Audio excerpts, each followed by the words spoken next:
warahmatullahi wabarakatuh. Salam jumpa Sobat Parlemen dimanapun Anda berada. Jumpa lagi bersama saya Anita di podcast Ruang Parlemen Menyapa.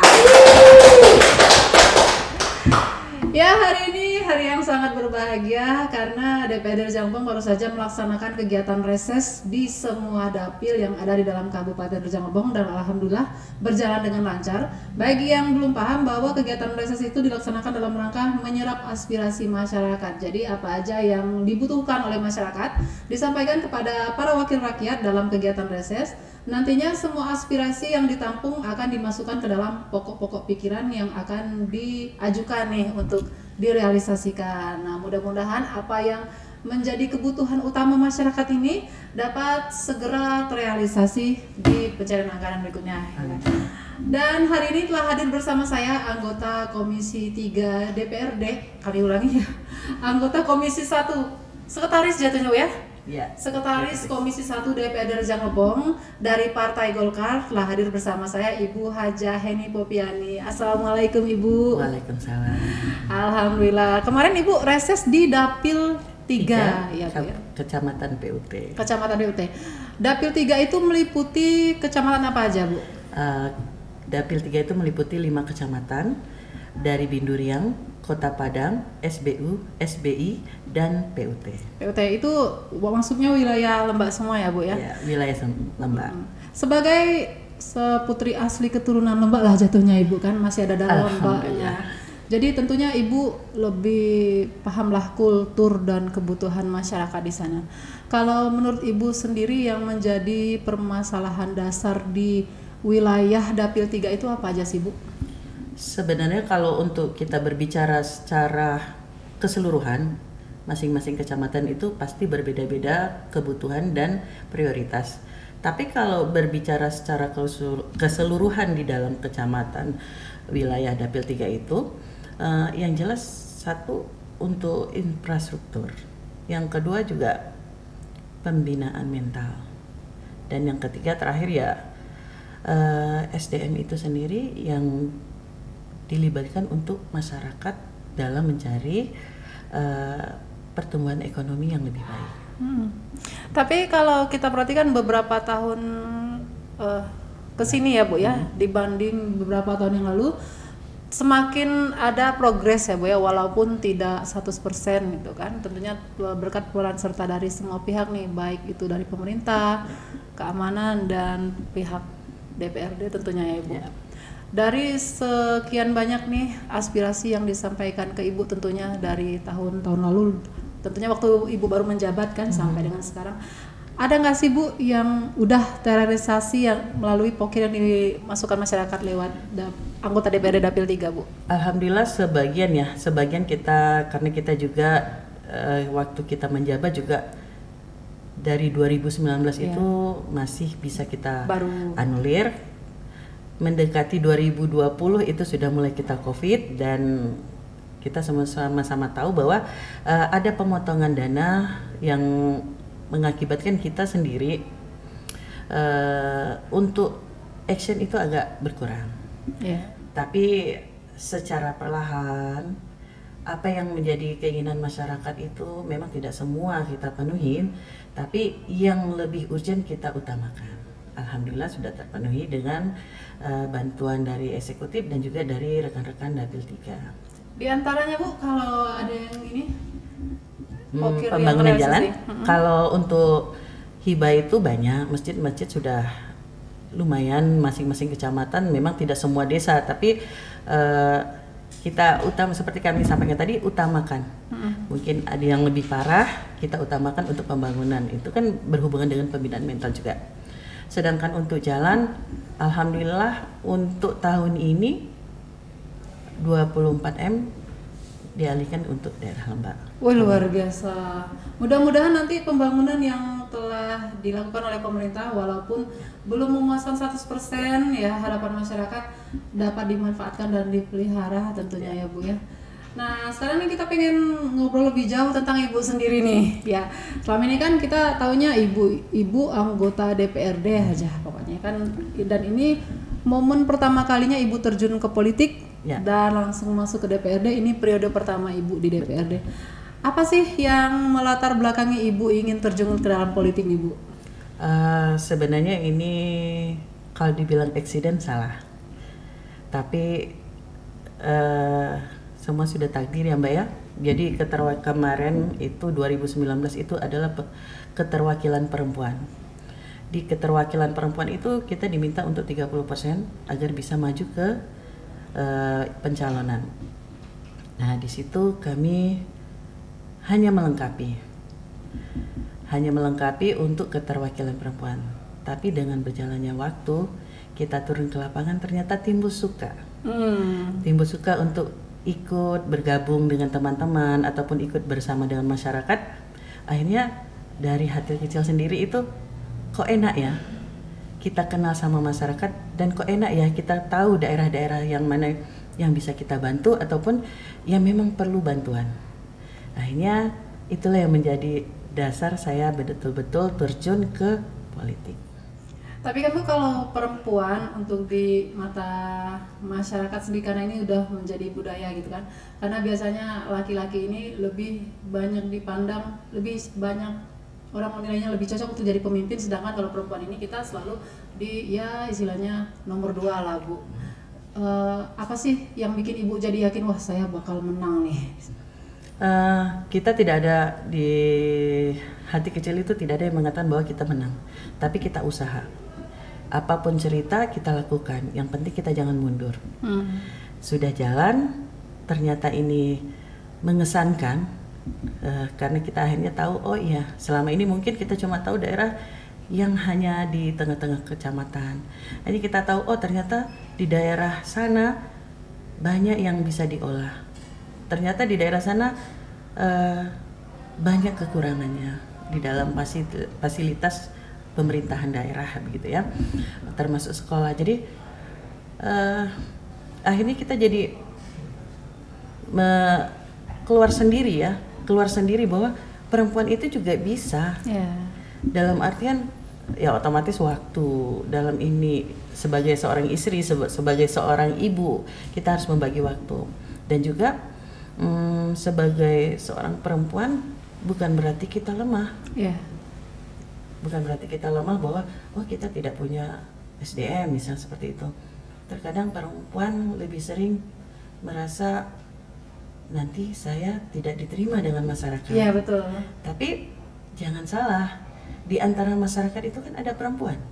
Kalau perempuan tidak bersuara, siapa yang akan menyuarakan hati, perasaan, dan keluhan dari masyarakat perempuan itu sendiri? Luar biasa sekali Bu Eni. Nah ini soal perempuan nih Bu, kalau pandangan Ibu sendiri mengenai perempuan khususnya di Kabupaten Rejang Lebong, tentunya kan dengan keberadaan Ibu ini menjadi inspirasi bagi para perempuan nih, khususnya kayak kami yang lebih muda-muda nih Bu. Kalau pengen kayak Ibu, apa sih yang harus kami tingkatkan Bu? Wah, kayaknya Mbaknya bilang kayak kami yang muda-muda, saya juga masih muda. Iya Bu. Kita cuma beda 2 tahun. Ibu 19, saya 17. Jadi Mbak, ulangi tadi yang dipertanyakan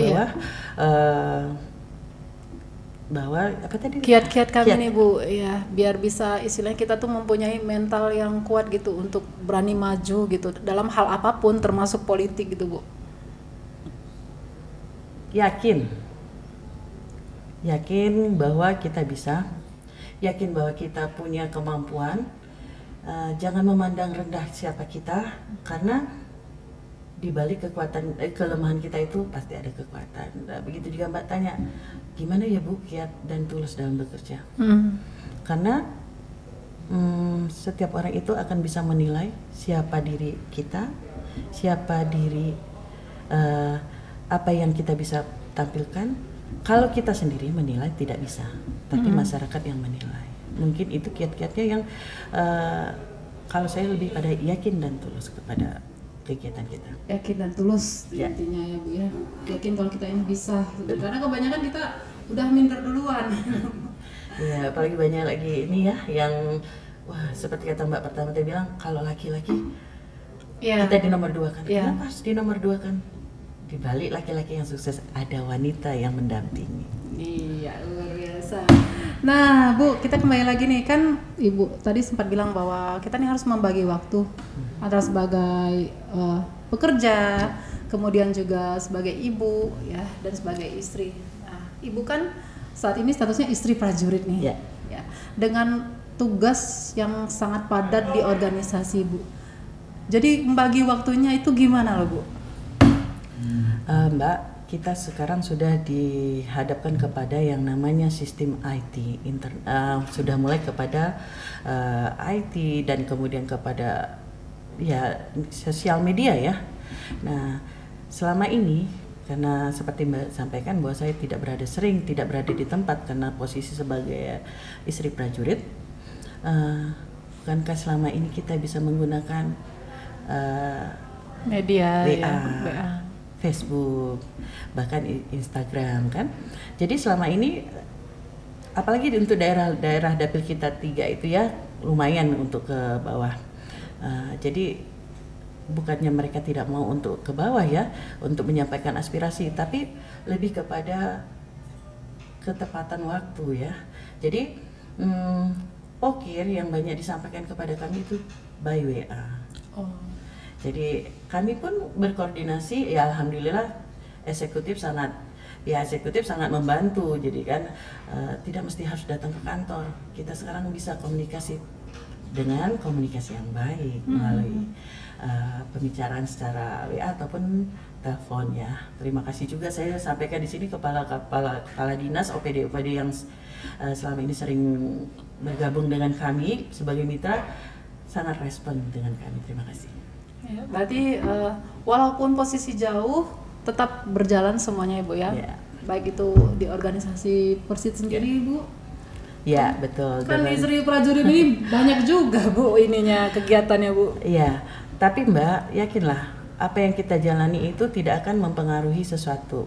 Seperti misalnya bentukan seorang istri prajurit itu akan mempengaruhi kita di lapangan. Bahwa di lapangan itu tidak mencela-mencela. Iya. Nah, dan kemudian juga saya rasa rata-rata kita tidak manja. Begitu Mbak. Karena udah biasa kita Bu ya, sudah mengerti dengan kedinasan suami. Ya. Dan Sobat Parlemen perlu kita ketahui juga bahwa untuk se-Indonesia hanya ada 3 orang nih istri prajurit yang masuk ke dunia politik ya Bu ya. Ya. Dan salah satunya Ibu Heni, luar biasa Bu Heni. Nah ini ada yang jadi pertanyaan juga di masyarakat, ini kan TNI itu netral Bu. Ya. Emang boleh ya istri prajurit ini masuk partai Bu? Betul, untuk TNI itu adalah netral, tapi perlu digarisbawahi adalah istri adalah sipil. Kalau sipil itu boleh memilih dan dipilih. Oh. Tapi tentu ada konsekuensi ya untuk sebagai suami, salah satunya mungkin persyaratan seperti kami kemarin tidak berada di satu tempat dengan suami tugas. Kemudian andaikan di satu tempat kita salah satu harus mengundurkan diri, mungkin suami punya jabatan harus keluar dari jabatan tersebut. Jadi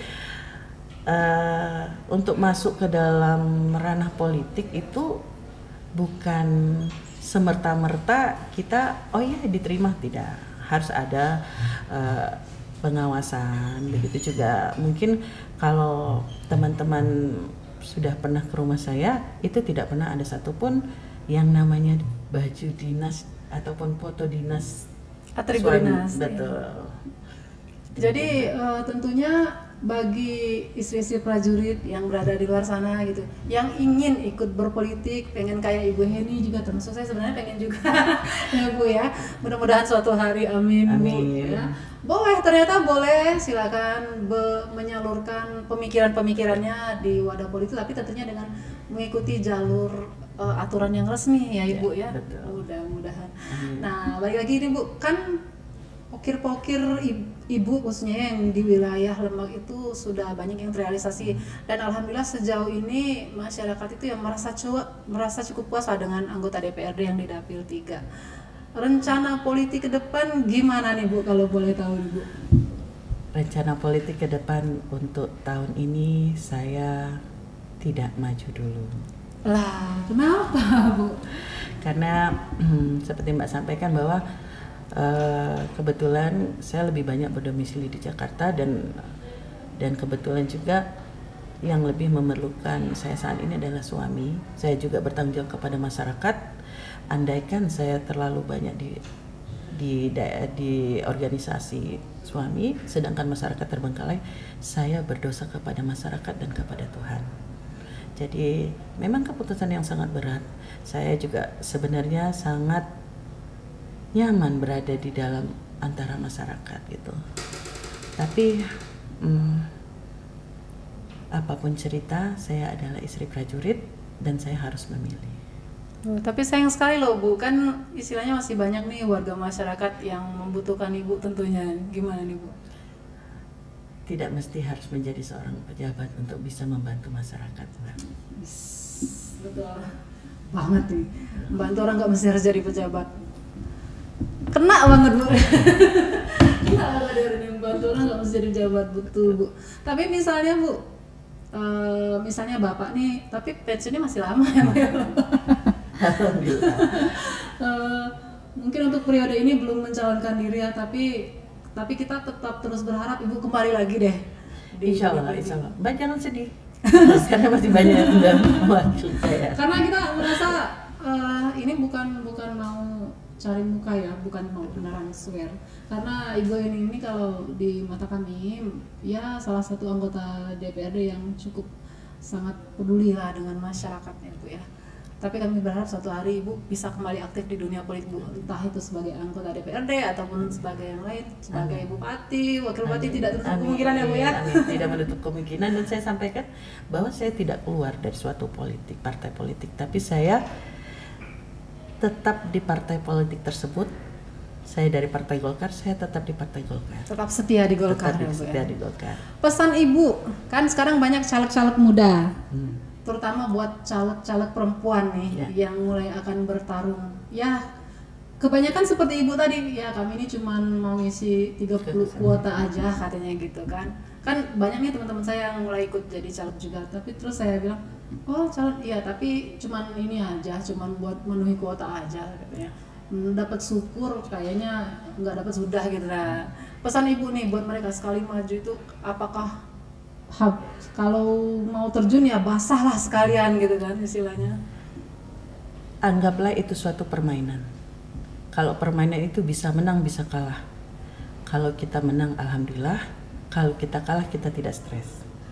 Itu yang pertama. Yang kedua, gunakan seluruh daya tapi bukan menghalalkan seluruh daya. Jadi maksudnya apa salahnya berkunjung ke keluarga sebagai yang kecil, oh datang deh, saya mau ini Ibu, saya mau calon, apa salahnya seperti itu. Karena kita tidak lepas dari wilayah ketimuran yang lebih menghargai kesopanan dan lebih kepada etika. Jadi begitu juga dengan kemarin kami datang karena kita yang butuh, bukan mereka yang butuh. Itu kiatnya. Dan satu lagi pesan saya buat adik-adik yang akan meneruskan, jangan pernah berjanji jika kamu tidak bisa menepati. Betul. Itu deh Mbak. Tuh luar biasa itu pesannya ya. Yang penting yang tadi yakin dan tulus nih. Niatnya pengen berpolitik apa? Buat ingin berperan besar dalam membantu masyarakat ya harus tulus ya. Jangan niatnya saya pengen jadi anggota dewan karena gajinya gede, jangan. Susah biasanya Bu ya. Karena kalau kita berdasarkan pada gaji yang gede, kebutuhan itu kita tidak tahu Mbak. Oke, bilang sekarang ya mungkin banyak ya saat ini, oh ya gajinya besar, tapi kalau kita niatnya sudah sama masyarakat, akhirnya tidak terini Bu ya. Akhirnya mengalir dengan sendirinya sesuai dengan niat kita Mbak. Ya kalau mengharapkan nominal nanti ada aja nggak puasnya. Ya, Tapi kalau kita tulus nanti wah ngalir aja kayak Ibu lah intinya. Sedih kami Ibu sebenarnya. Pasti masyarakat dapat Ibu lebih sedih lagi. Udahlah. Makanya saya bilang silaturahmi yang sudah terjalin itu tidak boleh putus kecuali kematian. Dan juga yang namanya komunikasi itu tidak mesti harus datang. Ya itu alhamdulillah sampai saat ini. Makanya saya kemarin waktu di reses di PUT saya terima kasih buat teman-teman yang sudah datang mendampingi itu. Kita jarang ketemu, saya ketemunya terakhir setahun yang lalu. Tapi kami masih tetap komunikasi via telepon, dan dari mereka lah kami dapat informasi bahwa Mbak ini minta tolong dibangun ini, minta tolong dibangun ini. Tapi ya seperti kami sampaikan bahwa karena dana kita anggaran Terbatas. untuk anggaran terbatas dan untuk dibagikan kepada 4 dapil, jadi kita mohon maaf tidak semuanya bisa kita realisasikan. Ya. Dan itu juga permasalahannya bukan hanya di Rejang Lebong sebenarnya, tapi di seluruh Indonesia. Seluruh Indonesia, betul. Oke Bu Heni, terima kasih banyak atas kebersamaan hari ini. Mudah-mudahan suatu saat kita dapat berjumpa kembali ya di podcast ini juga. Dan Sobat Parlemen, demikianlah tadi obrolan kami bersama anggota Komisi 1 DPRD Ibu Hajah Heni Popiani dari Partai Golkar. Dan kita bakal podcast lagi dengan topik-topik lainnya. Karena itu jangan lupa terus diikuti semua media sosial Humas DPRD Rejang Lebong di YouTube, Facebook, TikTok, dan Instagram dengan nama akun Humas DPRD Rejang Lebong. Jangan lupa di follow, like, komen, dan subscribe ya. Dan akhirnya kami berterima kasih atas segala perhatian. Ibu, nanti kalau saya bilang Parlemen Berdaya, jawabnya Rejang Lebong Bercahaya. Oke. Akhirnya saya dan Ibu Heni pamit undur diri. Assalamualaikum warahmatullahi wabarakatuh. Parlemen Berdaya, Rejang Lebong Bercahaya.